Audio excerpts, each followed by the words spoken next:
Theo chased shadows. The whispers of others, their fleeting approval, became his compass. He craved their validation, believing it held the map to happiness.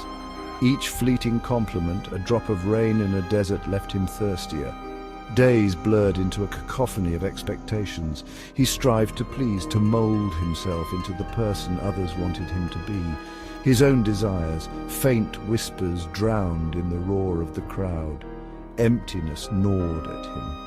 The applause faded, leaving him lonelier than before, the praise hollow echoes in the vast chamber of his heart.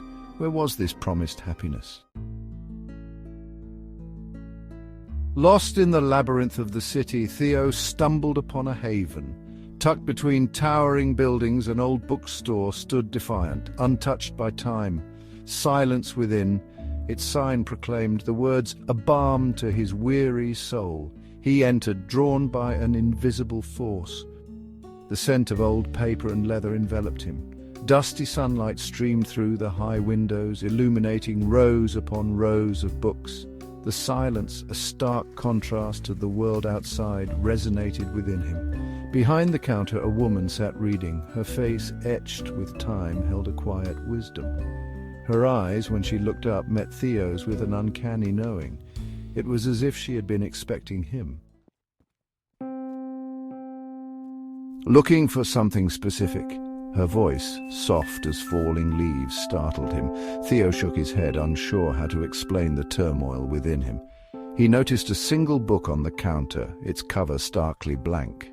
"This," the woman said, her voice barely a murmur, "is for you." She placed the book in his hands. It felt strangely warm, pulsing with a life of its own.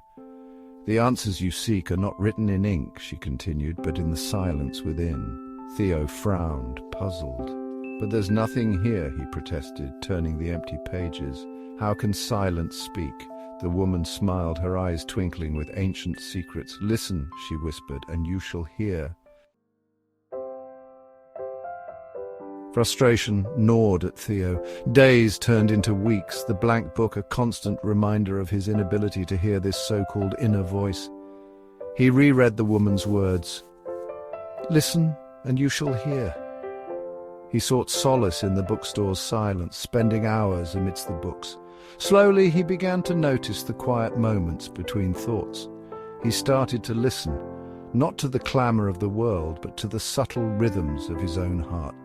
One day, as he sat in the bookstore, a profound realization washed over him. The silence wasn't empty. It was brimming with his own voice, his own desires, his own truth, his own happiness.